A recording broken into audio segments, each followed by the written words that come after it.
हाँ जी, most awaited news आपके लिए खुशखबरी जो थी 10th और 12th के लिए वो आ चुकी है और फाइनलाइज हो चुकी है। कौन सी क्लास के लिए? For class 10th and class 12th।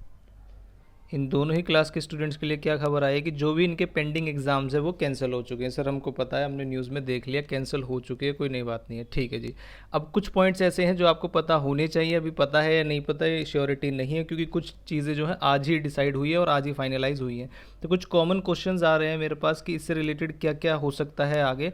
तो कुछ कॉमन क्वेश्चन आ रहे हैं, उनके बारे में मैं आपको एक वीडियो के थ्रू आंसर्स दे देता हूँ रादर देन इंडिविजुअली अप्लाई करने के। ठीक है, तो पहली चीज़ क्या है? पहला क्वेश्चन ये है, फाइनली एग्जाम कैंसिल हो गए हैं या कुछ और भी बाकी है? तो इसका पहले आपको जवाब दिया जाएगा कि 10th के लिए फाइनली एग्जाम खत्म हो चुके हैं। 12th के लिए एक छोटी सी चीज़ बाकी है। वो छोटी सी चीज़ हमने बोला है स्पेशल प्रोविजन है। वो छोटी सी चीज़ कोई बर्डन नहीं है, प्रोविजन है, बेनिफिट है क्लास 12th के स्टूडेंट के लिए। इसके ऊपर बात करेंगे। ठीक है जी। और how will marks be allotted in remaining exams? अब जो एग्जाम हमने दिए ही नहीं, जो दिए हैं उसमें तो एग्जाम के बेसिस पे जो हमने दिया है वही लिखा है, उसी के बेसिस पे हमको रिजल्ट मिलेगा। लेकिन जो एग्जाम अभी कैंसिल हो चुके हैं पेंडिंग वाले, उनमें मार्किंग स्कीम क्या होगी पहले उसके ऊपर डिस्कस करेंगे। उसके बाद रिजल्ट कब तक डिक्लेयर हो जाएगा? क्योंकि पहले तो बोल रहे थे कि अगस्त तक रिजल्ट आएगा, पहले बोल रहे थे अगस्त तक रिजल्ट आएगा क्योंकि एग्जाम होने थे। अब रिजल्ट आपका जुलाई में ही आ जाएगा। क्या डेट है अभी उसके ऊपर बात करेंगे। उसके बाद आगे क्या करें अब इस इन्फॉर्मेशन के क्या, क्योंकि ऑलरेडी 3 महीने तो वेस्ट कर दिए हमने। जो 12th क्लास के बच्चे हैं या जो 11th क्लास के बच्चे हैं जिन्होंने अभी कुछ भी स्टार्ट नहीं किया है, ना कोचिंग ना कोई कोर्स, तो अभी तक अब आगे क्या डिसाइड करना है उनको, उनके लिए। और लास्ट में हमारे बीकॉम वाले बच्चों के लिए क्या है? बीकॉम वाले बच्चों के लिए असाइनमेंट से रिलेटेड कुछ क्वेरीज आ रही है मेरे पास, तो उसके बारे में एक बार लास्ट में डिस्कस करेंगे। ठीक है जी। तो वन बाय वन डिस्कस करते हैं। सबसे पहले शॉर्ट में बताते हैं, फाइनली एग्ज़ाम कैंसिल हो चुके हैं या कुछ बाकी हैं? Yes, finally exams are cancelled. किसके लिए? सिर्फ 10th के लिए। ठीक है जी। 12th के लिए क्या कैंसिल नहीं है? आंसर इज यस, 12th के लिए भी कैंसल्ड है। ठीक है, तो फिर स्पेशल प्रोविज़न क्या है क्लास 12th वाले स्टूडेंट्स के लिए? स्पेशल प्रोविज़न 12th वाले स्टूडेंट्स के लिए ये है कि अगर आप अपने रिजल्ट से सेटिस्फाइड नहीं हैं, मतलब सीबीएसई का अभी मैं मार्किंग स्कीम बताऊंगा आपको जिसके बेसिस पे वो आपको रिजल्ट देंगे। अगर आप उससे सेटिस्फाइड नहीं है और आपको लगता है कि आपने ज़्यादा अच्छी तैयारी की थी और आपके ज़्यादा मार्क्स आ सकते थे, तो उस केस में आप क्या कर सकते हैं? उस केस में सीबीएसई जब जो यहाँ पर सिचुएशन है वो कंड्यूसिव हो जाएगी। ठीक है, ये सीबीएसई ने वर्ड यूज़ किया सुप्रीम कोर्ट के सामने कि when the situation will be conducive, हम उन बच्चों को क्या देंगे? ऑप्शन देंगे। कौन से वाले बच्चों को ऑप्शन देंगे? जो अपने रिजल्ट से सेटिस्फाइड नहीं है उनको ऑप्शन देंगे कि आप इम्प्रूवमेंट के लिए भर सकते हैं। ठीक है जी, इम्प्रूवमेंट के लिए भर सकते हैं और दोबारा से एग्ज़ाम दे सकते हैं। अब वो कब डेट होगी, कब से वो ऑप्शन आएगा, कब आएगा, ये सारी चीज़ें अभी सीबीएसई को भी नहीं पता, तो वो डिसाइड कर रहे हैं। तो ऐसा बहुत कम केसेस में होगा कि बच्चा सेटिस्फाइड नहीं है अपने रिजल्ट से और दोबारा एग्ज़ाम देना और तैयारी करना चाहेगा। हाँ, जो बहुत अच्छे बच्चे हैं, अगर एग्ज़ाम में मार्क्स कम दिए जाते हैं एज़ पर सीबीएसई गाइडलाइंस, तो वो हो सकता है इसके ऊपर भरें, और भरना भी चाहिए अगर आपको लगता है कि कम एग्ज़ाम है। ठीक है जी। आगे, how will marks be allotted in remaining exam? Remaining exams में मार्क्स किस तरीके से अलॉट किए जाएंगे? देखो, रिमेनिंग एग्जाम में आपके मार्क्स अलॉट किए जाएंगे एवरेज बेसिस पे। एवरेज बेसिस का क्या मतलब है? वो सिंपल एवरेज का फॉर्मूला लगाएंगे। जैसे सपोज करिए आपके 3 एग्ज़ाम हो चुके हैं, लास्ट में आपने 3 एग्ज़ाम ऑलरेडी दे दिए थे। ठीक है जी, 3 एग्ज़ाम ऑलरेडी दे दिए थे।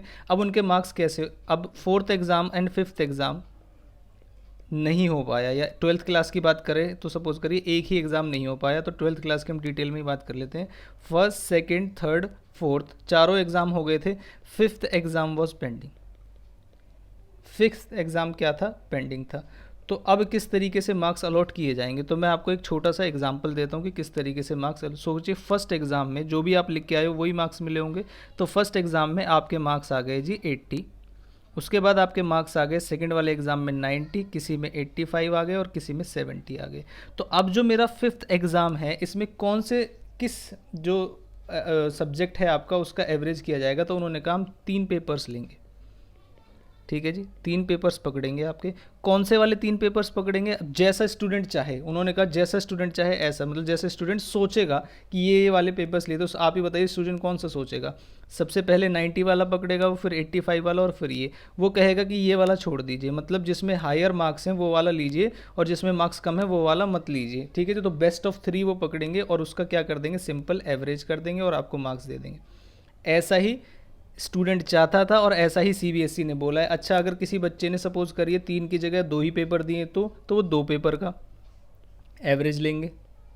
और अगर किसी बच्चे ने एक ही पेपर दिया है तो क्या करेंगे, तो अगर किसी बच्चे ने एक ही पेपर दिया है तो उसका एवरेज नहीं करेंगे, वो उसके एग्ज़ाम की उसके मार्क्स किस तरीके से होंगे, एक ही पेपर के एग्ज़ाम में जो मार्क्स आए हैं वो प्लस उसके इंटरनल असेसमेंट के बेसिस पे उसको मार्क्स दिए जाएंगे। जैसे 10th क्लास के कुछ एग्ज़ाम्स कुछ सिटीज़ में नहीं हो पाए थे क्योंकि वहाँ पर दंगे वगैरह भड़के हुए थे, ठीक है, नॉर्थ साइड में, तो उनके केसेस में अप्लाई होता। बाकी आपको तो सिंपल एवरेज से मार्क्स मिलेंगे और जो भी आपके 3 एग्ज़ाम हैं जिसमें आपके ज़्यादा नंबर होंगे उनका सिंपल एवरेज किया जाएगा, ठीक है जी। रिजल्ट कब तक आ जाएगा, क्योंकि पहले तो एग्ज़ाम आपके होने वाले थे, फिर अगस्त में रिजल्ट आना था, अब आपका रिजल्ट आ जाएगा 15 जुलाई तक आपका रिजल्ट आ जाएगा for 10th and 12th both.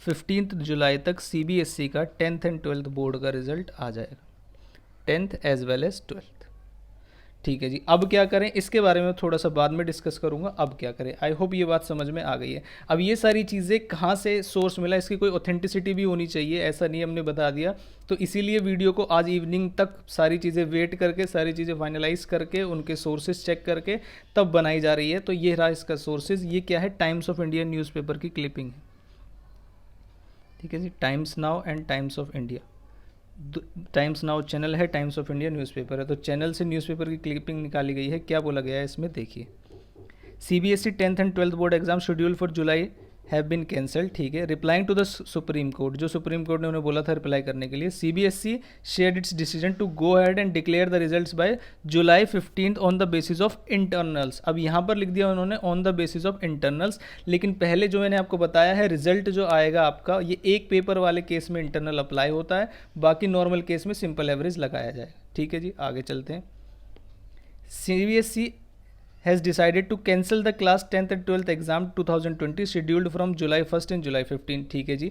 The board would instead of assessing the students based on the scores of previous 3 examination and declaring the result of 10th and by the July 15, the CBSE class 12th students however would have the board, यहाँ से पढ़ते हैं, the board would instead be assessing the students based on scores of previous 3 examination, declaring the result by 10th result by 12th।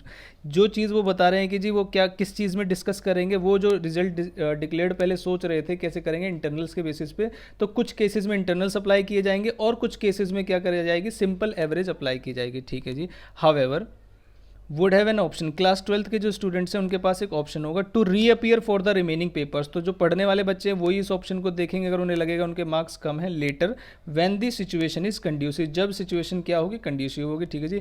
For 10th students however no such option is available, यानी कि उनके पास कोई भी ऐसा option available नहीं है, मतलब जो 12th के मार्क्स फाइनल हो गए हैं वही फाइनलाइज हो जाएंगे, जो CBSE एग्जाम दे देगा वही 12th को लेना पड़ेगा, ठीक है जी। अब नेक्स्ट क्या है, तो नेक्स्ट के ऊपर थोड़ी सी डिस्कशन कर लेते हैं हम, व्हाट्स नेक्स्ट, हमें क्या करना चाहिए अब। तो या तो हम ये क्या कर सकते हैं, हमारे पास 2 ऑप्शन है। 2 ऑप्शन कैसे, या तो हम कंटिन्यू कर सकते हैं, किस चीज़ में कंटिन्यू कर सकते हैं अभी मैं बताऊंगा आपको, या फिर हम कुछ स्टार्ट कर सकते हैं, ठीक है जी। अब कंटिन्यू क्या कर सकते हैं, स्टार्ट क्या कर सकते हैं। कंटिन्यू हम कर सकते हैं वेस्टिंग टाइम, हम टाइम वेस्ट जैसे अभी तक करते आ रहे हैं उसे हम बिल्कुल कंटिन्यू कर सकते हैं। जैसे लास्ट 3 मंथ्स हमने बिल्कुल वेस्ट कर दिए, कोई इशू नहीं है। उठने का टाइम कुछ 10 बजे उठ रहे हैं, कुछ 12 बजे उठ रहे हैं, तो हम इस चीज़ को कंटिन्यू कर सकते हैं। लेट उठना, लेट सोना, सारी चीज़ें कंटिन्यू कर सकते हैं। सारी नॉलेज जो आपकी 10th के जो बच्चे हैं वो 10th की नॉलेज ख़राब कर ले, और जो 12th के बच्चे वो 12th की ख़राब कर सकते हैं, कंटिन्यू कर सकते हैं। स्टार्ट क्या कर सकते हैं, आपको स्टार्ट क्या करना है, अगर आप 10th क्लास में जस्ट अपियर हो और 11th में आए हैं तो आपने कुछ स्ट्रीम सोची हुई होगी। अब इस साल ऐसा बहुत कम होगा कि बच्चों को जो स्ट्रीम वो चाहते हैं वो ना मिले, ठीक है। तो ऑलरेडी 98% श्योर है जो भी आप स्ट्रीम चाहोगे आपको मिल जाएगा।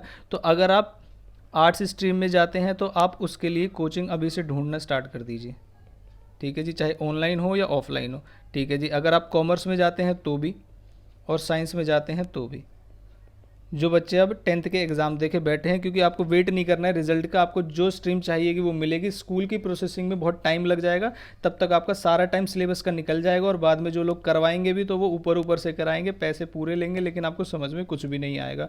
तो जो बच्चे अभी 10th में हैं, यानी कि जिन्होंने 10th के एग्ज़ाम दिए हैं, उनके लिए ये चीज़ है। अब जो 12th वाले बच्चे हैं वो क्या कर सकते हैं, 12th वाले बच्चे भी कंटिन्यू कर सकते हैं, क्योंकि सारे बच्चे यही कर रहे हैं, ठीक है। तो 12th वाले बच्चे क्या कंटिन्यू कर सकते हैं, अब न्यू क्या स्टार्ट कर सकते हैं, वो न्यू स्टार्ट कर सकते हैं, प्रिपरेशन कर सकते हैं। वो किस चीज़ की प्रिपरेशन कर सकते हैं? अभी तो रिजल्ट ही नहीं आया। प्रिपरेशन उस चीज़ की कर सकते हैं जो आपने या तो सोचा है या सोचा नहीं है। अब कुछ बच्चे प्रिपरेशन कर सकते हैं एंट्रेंस एग्ज़ाम की, ठीक है जी। एंट्रेंस एग्ज़ाम कौन सा, जो डी यू के अंदर होते हैं, पर इस साल होंगे या नहीं होंगे, ऑनलाइन होंगे, क्या होंगे, तो अभी ये पता ही नहीं है एंट्रेंस एग्ज़ाम के बारे में, तो बहुत ज़्यादा मैं आपको सजेस्ट नहीं करूँगा। और हम क्या कर सकते हैं, कोई भी प्रोफेशनल कोर्स आप चूज़ कर सकते हैं, उसकी तैयारी कर सकते हैं, ठीक है जी। प्रोफेशनल कोर्स चूज़ कर सकते हैं, उसकी तैयारी कर सकते हैं। प्रोफेशनल कोर्स में कौन कौन सी चीज़ें आती हैं जी? तीनों चीज़ें आती हैं। सीए भी आता है, सीएस भी आता है और सीएमए भी आता है, ठीक है जी।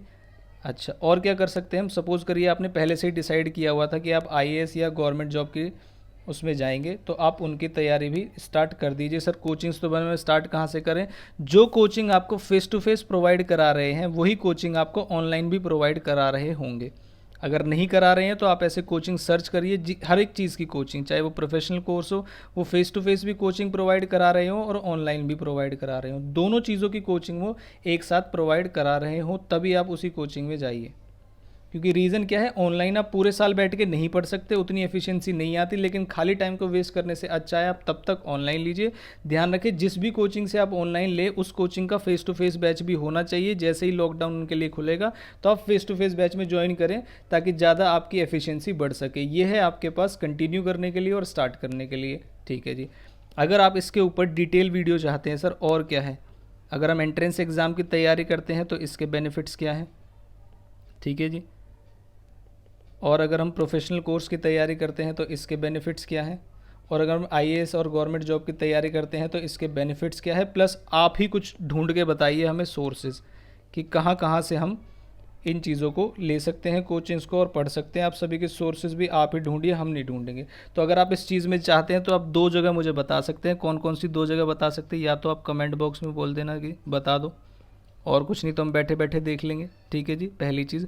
दूसरी चीज़, आप नंबर पे, मेरे इस नंबर पे आप मैसेज कर सकते हैं या कॉल कर सकते हैं कि इस वाले टॉपिक पे आपको चाहिए एक वीडियो जिसमें सारे डाउट्स आपके क्लियर हो जाए। कौन सा हम सिलेक्ट कर सकते हैं, कोई भी 11th वाले बच्चे भी बता सकते हैं जो अभी 11th में आएंगे, और 12th वाले बच्चे जिन्होंने अभी एग्ज़ाम दिया वो भी बता सकते हैं, और जो 11th वाले 12th में गए हैं वो भी बोल सकते हैं। जिस भी टॉपिक पे आपको कोई वीडियो चाहिए या समझ में नहीं आ रहा क्या करें, ठीक है जी। तो ये हो गई बात हमारी 10th और 12th वाले बच्चों के लिए।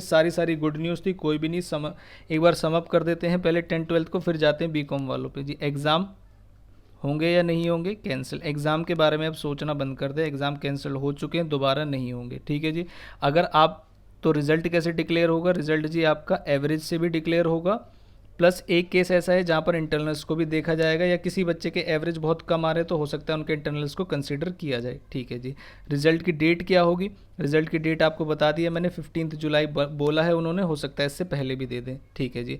अब आपको करना क्या है ये भी चीज़ हमने देख ली है, लेकिन अगर आप अपने रिज़ल्ट से सेटिस्फाइड नहीं है तो कोई बात नहीं, व्हाट्स नेक्स्ट हमने अभी डिस्कस किया है। अगर रिजल्ट से सेटिस्फाइड नहीं है तो आपको एक ऑप्शन दिया जाएगा इम्प्रूवमेंट का, जब सिचुएशन क्या होगी, कंड्यूसिव होगी, इसके लिए भी हमने बात कर ली है, ठीक है जी। अब आते हैं, ये हो गया हमारे 10th और 12th से रिलेटेड। आपको अगर कोई डाउट है किसी भी तरीके का, 2 चीज़ों में आप पूछ सकते हैं, कमेंट बॉक्स में कमेंट करके बोलिए जी ये वाला बताओ, या फिर आप नंबर पर मैसेज या कॉल करके पूछ सकते हैं और डिटेल में वीडियो बनाओ। अब हम लास्ट में आते हैं हमारे बीकॉम वाले बच्चों के लिए, ठीक है जी। बहुत देर से वो वीडियो देख रहे हैं और उन्हें कोई मतलब नहीं था वीडियो देखने का, ठीक है जी, पर टाइम बहुत ज़्यादा है इसलिए देख रहे होंगे। तो बीकॉम वाले स्टूडेंट्स के बच्चे, असाइनमेंट से रिलेटेड क्या क्वेरी है उनकी, देखिए। अभी डीयू ने क्या किया है, डीयू ने एक विंडो ओपन की है, ठीक है जी। आपके पास एक मैसेज आया होगा, तो डीयू ने एक विंडो ओपन की है कि एक मैसेज आया था आपके पास, उसमें एक लिंक दिया हुआ है उन्होंने कि जी इस लिंक पे क्लिक करें। जैसे ही आप लिंक पे क्लिक करते हो, ठीक है, आपको एक पेज ओपन मिलता है, उसके अंदर आपको अपनी डिटेल्स फिल करनी है, ठीक है। आपको जो भी वहाँ से हॉल टिकट और वगैरह नंबर वगैरह मिला होगा वो डिटेल्स फिल करके आपको असाइनमेंट्स डाउनलोड करने हैं, असाइनमेंट के पेपर्स डाउनलोड करने हैं, ठीक है जी। असाइनमेंट पेपर्स आपको डाउनलोड करने हैं और वो आपको सबमिट करके देने हैं डीयू को, ठीक है जी। तो लास्ट डेट आई गेस आपके 11 जुलाई है, हो सकता है आगे बढ़ जाए, लेकिन अभी के लिए 11 जुलाई है और यही रहेगी, तो आप सोचना तब तक आपको करके देना है, ठीक है जी। अब जो क्वेरी इससे रिलेटेड क्या आ रही है कि सर असाइनमेंट हमने आज तक सबमिट किए नहीं है कॉलेज वाले, ठीक है जी। अब इसकी हमें कितने, एक क्वेश्चन में, मतलब एक जो क्वेश्चन है, क्योंकि हर एक पेपर के आपको 2 असाइनमेंट 2 क्वेश्चन बना के देने, तो एक क्वेश्चन में हम कितना लिखें, ठीक है। तो मैं आपको ऑफिशियल गाइडलाइन बताता हूँ पहले। ऑफिशियल गाइडलाइन क्या है कि एक क्वेश्चन में कितना लिखना चाहिए, ठीक है जी। तो ऑफिशियल गाइडलाइन फ्रॉम डीयू क्या कहती है इसके बारे में, कि वो कहते हैं कि जी आप मिनिमम जो है, मिनिमम कितने वर्ड्स यूज़ करिए, मिनिमम वो कहते हैं 500 वर्ड्स यूज़ करिए। अब मिनिमम 500 वर्ड्स का यूज़ करने का मतलब ये नहीं कि मिनिमम तो मिनिमम ही 500 ही यूज़ करने हैं, नहीं। अब ज़्यादा से ज़्यादा, अब मेरी क्या एडवाइस रहेगी आपको इसमें कि आप कितने, आप वर्ड्स पे ना जाएं, आप एक पेज, एक असाइनमेंट में, मतलब एक क्वेश्चन को जब आप कंप्लीट करें तो उसके 7 to 8 पेजेस फिल करें, 7 to 8 पेजेस आप फिल करें इसके मिनिमम, ठीक है जी। और अगर आपको लगता है कि इसमें बहुत ज़्यादा टाइम वेस्ट हो रहा है तो वैसे आप कुछ कर भी नहीं, तो टाइम वेस्ट जैसा कुछ भी नहीं है, आप भरिए। अब क्या इसको ऐसे ही भर दें, वो चेक करेंगे। पहली चीज़, 90% केस में कोई अंदर से पढ़ने भी नहीं वाला आपने क्या लिखा हुआ है, ठीक है जी। 90% केस में कोई भी नहीं पढ़ने वाला आपको क्या लिखा हुआ है, आपको प्रमोट किया ही किया जाएगा, बस आप सबमिट कर दो। हाँ, ब्लैंक सबमिट करोगे तो कुछ नहीं कह सकते। तो अंदर क्या लिखा है उस पर बहुत ज़्यादा फोकस ना करें, फटाफट से बस लिख लीजिए। इंटरनेट से अब कहाँ कहाँ से ढूंढे, हमारे पास बुक्स नहीं है तो क्या करें, हम बुक्स अवेलेबल नहीं है क्योंकि अभी अभी सिलेबस चेंज हुआ है, तो हम क्या करें, तो आप उस केस में क्या कर सकते हो, आप गूगल का यूज़ करो, ठीक है जी। गूगल का यूज़ करो, और गूगल का यूज़ करो आप अलग अलग लिंक से। जैसे आप गूगल पे कोई चीज़ सर्च करते हो तो पहला लिंक, दूसरा लिंक, तीसरा लिंक, चौथा लिंक, इन सब की इन्फॉर्मेशन मिला मिला के जो भी चीज़ें आप लिखोगे, लास्ट तक आपके 6 से 7 पेजेस का आपको डाटा मिल ही जाएगा। अंदर आप क्या लिख रहे हो, ऐसा नहीं कुछ भी लिख दें, गाना लिख दें, ऐसा नहीं है। लेकिन आप सब्जेक्ट से रिलेटेड कुछ भी 6 से 7 पेज भर दीजिए। हाँ, अगर कोई प्रैक्टिकल एग्ज़ाम है, कोई प्रैक्टिकल पेपर है आपका फर्स्ट ईयर सेकंड ईयर में, और उस प्रैक्टिकल पेपर के असाइनमेंट क्वेश्चंस आए हैं, तो आप कुछ भी नहीं लिख सकते, ध्यान रखना। तो आप क्या कर सकते हैं, अपने ट्यूशन टीचर से डिस्कस कर सकते हैं कि जी इनके आंसर्स हमें किस तरीके से लिखने हैं, ठीक है जी। जो बच्चे मुझसे नहीं पढ़ते वो हमसे भी डिस्कस कर सकते हैं, जो पढ़ते हैं वो भी डिस्कस कर सकते हैं। नंबर सेम रहेगा जो आप अभी ऊपर बताया गया था। ध्यान रखना, अगर कोई प्रैक्टिकल क्वेश्चन है तो वो ठीक होगा तभी मार्क्स मिलेंगे, अदरवाइज मार्क्स नहीं मिलेंगे। और उसमें पेज भरने का कोई भी ऑप्शन नहीं होता कि जितने ज़्यादा पेज भरोगे उतने ज़्यादा मार्क्स मिलेंगे, ठीक है जी। परसेंटेज का इस साल कोई बहुत बड़ा इशू नहीं रहेगा, सभी को प्रमोट किया जाएगा। अब कुछ बच्चे ऐसे कह रहे सर मैं तो एक ही क्वेश्चन में ना 20 पेज भर दूंगा तो मेरे सबसे ज़्यादा मार्क्स आएंगे, ऐसा कुछ भी नहीं है। एक क्वेश्चन में आप ऑन एन एवरेज 7 से 8 पेज भरिए। हो सकता है तो फर्स्ट क्वेश्चन में एक पेज ज़्यादा भर दीजिए और दूसरे वाले क्वेश्चन में एक कम भी रखेंगे तो चल जाएगा। इस तरीके से आप इस चीज़ को कर सकते हैं, बहुत ज़्यादा इसके अंदर बड़ा इशू नहीं है जितना आप बना रहे हो, ठीक है जी। और कोई भी डाउट है आपका इससे रिलेटेड मुझसे इन्फॉर्म करके पूछ लीजिए। यही है आपकी अपडेट। एक और छोटी सी अपडेट है सीए वाले बच्चों के लिए। क्या अपडेट आई है, ये ओनली फॉर सीए स्टूडेंट्स है। सीए स्टूडेंट्स के लिए एक अपडेट ये आई है कि आपको जो ऑप्ट आउट स्कीम दी गई है, ठीक है जी, जो ऑप्ट आउट स्कीम आपको दी गई है, वो ऑप्ट आउट स्कीम की जो डेट है, जो अभी 2-3 दिन के लिए ओपन की गई थी, वो अब एक्सटेंड कर दी गई है कि आप ऑप्ट आउट स्कीम जो है एक्सटेंड हो गई है। कौन सी डेट तक एक्सटेंड हो गई है, 30 जून तक। तो 30 जून तक आप डिसाइड कर लीजिए कि आपको ऑप्ट आउट करना है या एग्ज़ाम देना है। मेरी क्या एडवाइस रहेगी इसमें आपको, आप बस ऑप्ट आउट ना करें। कुछ भी हो जाए आप उसके अंदर डटे रहें, जो भी इंस्टीट्यूट करेगा वो ठीक होगा। हेल्थ वाइज बिल्कुल अगर उनको लगेगा एग्ज़ाम हो सकते हैं तो ही करेंगे। अगर आपने ऑप्ट आउट कर लिया, ध्यान रखना, अगर आपने ऑप्ट आउट कर लिया फिर आपके पास ऑप्शन नहीं होगा इस साल एग्ज़ाम देने का। और इस साल एग्ज़ाम देने के बहुत सारे बेनिफिट्स हैं, आप पर्सनली मुझसे आके पूछ भी सकते हैं क्या बेनिफिट्स हैं, ठीक है जी। तो अभी ये लॉकडाउन जो आपका एक्सटेंड था, आपका लॉकडाउन नहीं सॉरी, आपका जो सीजी स्टूडेंट्स की जो ऑप्ट आउट वाली स्कीम थी, जो ऑप्ट आउट वाली स्कीम है उसकी डेट जो 2 से 3 दिन की है वो क्या हो चुकी है, एक्सटेंड हो चुकी है। मेरी एडवाइस क्या है कि आप ऑप्ट आउट ना करें, जो जैसा चल रहा है वैसा चलने दीजिए। सब कुछ सिचुएशन पे और आईसीआई पे छोड़ दीजिए, जैसा वो करेंगे बिल्कुल ठीक होगा। एग्ज़ाम लेना बिल्कुल वायबल होगा तो वो लेंगे, अदरवाइज़ नहीं लेंगे, ठीक है जी। आई होप बात समझ में आ गई है। कोई भी डाउट हो आप मेरे से पूछ लीजिए।